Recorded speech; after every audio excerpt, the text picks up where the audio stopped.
período democrático, quais foram seus presidentes e como em 19 anos de duração terminou em um golpe militar? Mas como assim, Camila? Bem, assiste que eu te explico.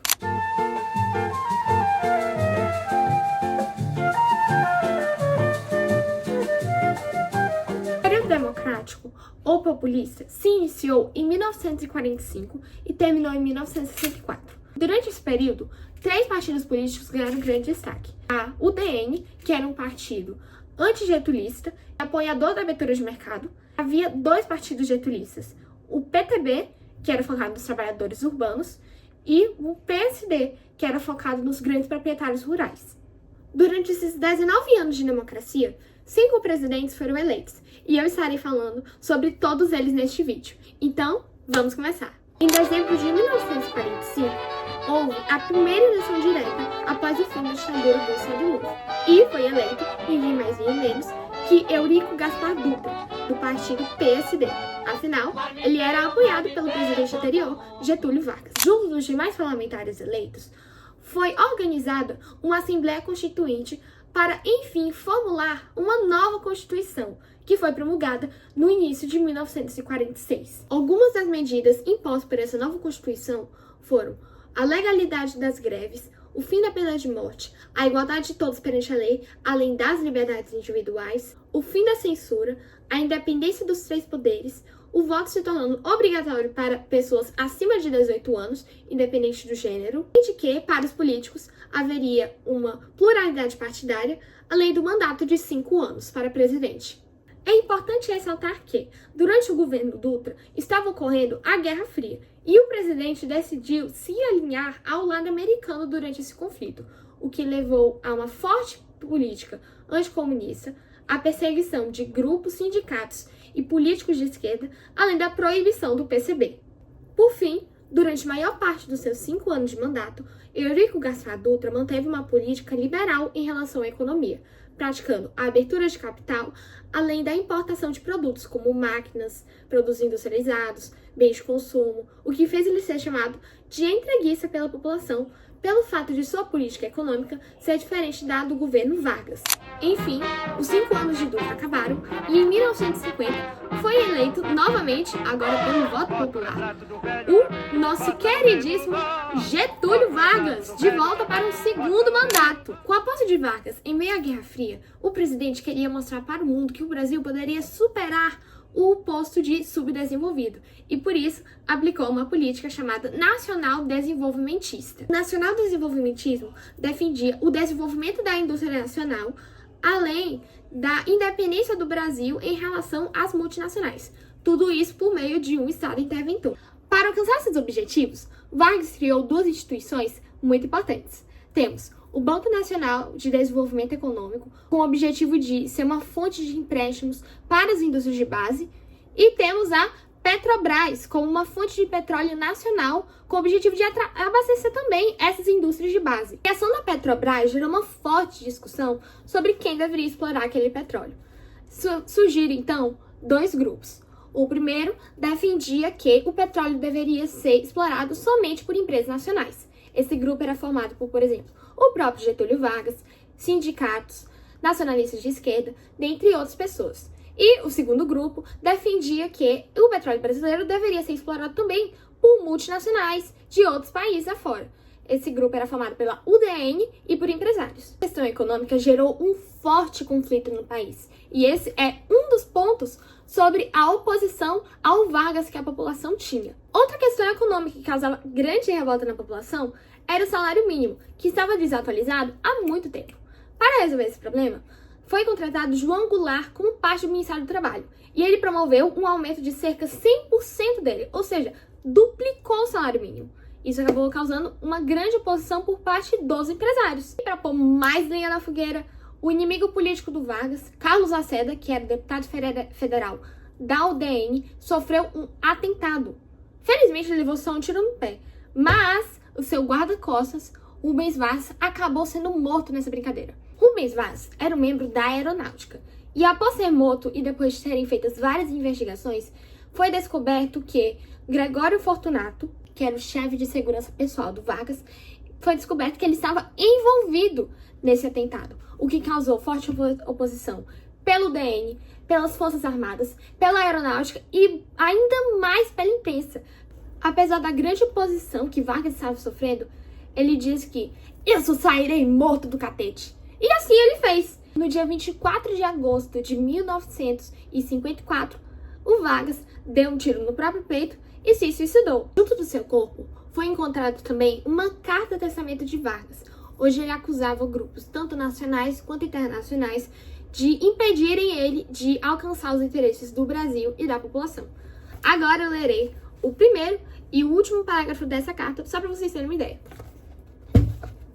Mais uma vez, as forças e os interesses contra o povo coordenaram-se e novamente se desencadeiam sobre mim. Não me acusam, insultam, não me combatem, caluniam e não me dão direito de defesa. Precisam sufocar a minha voz e impedir a minha ação para que eu não continue a defender, como sempre defendi, o povo e principalmente os humildes. Agora o último. E aos que pensam que me derrotaram, respondo com a minha vitória. Era escravo do povo e hoje me liberto para a vida eterna. Mas esse povo de quem fui escravo não mais será escravo de ninguém. Meu sacrifício ficará para sempre em sua alma e meu sangue será o preço do seu resgate. Lutei contra a espoliação do Brasil. Lutei contra a espoliação do povo. Tenho lutado de peito aberto. Literalmente, porque ele deu um tiro no próprio peito. O ódio, as infâmias, a calúnia não abateram meu ânimo. Eu vos dei a minha vida. Literalmente. Agora vos ofereço a minha morte. Nada receio. Serenamente dou o primeiro passo no caminho da eternidade e saio da vida para entrar na história.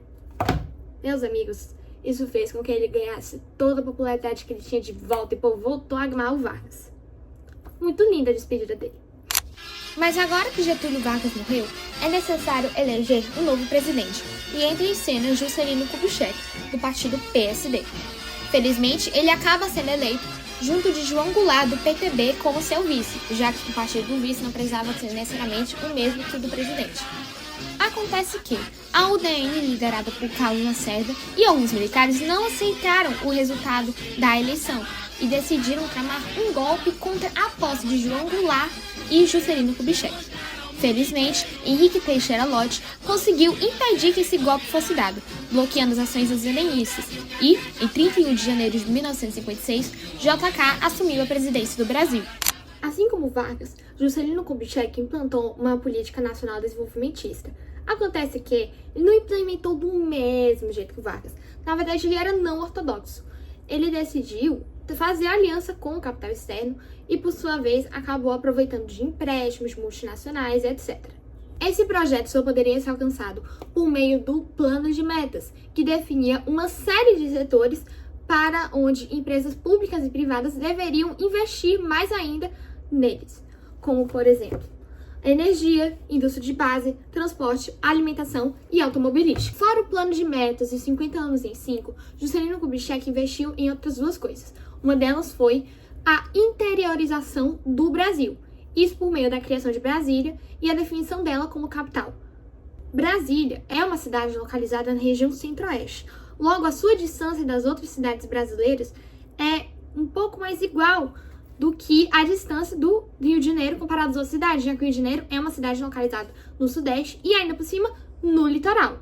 Além disso, Brasília foi uma cidade planejada por Oscar Niemeyer e ela servia muito como um exemplo para as demais cidades do Brasil, um exemplo de modernidade e um modelo a ser seguido. A segunda coisa que Juscelino Kubitschek investiu foram nos bens de consumo duráveis, a indústria dos bens de consumo duráveis, como, por exemplo, geladeira, micro-ondas, forno, essas coisas assim que você usa no dia a dia.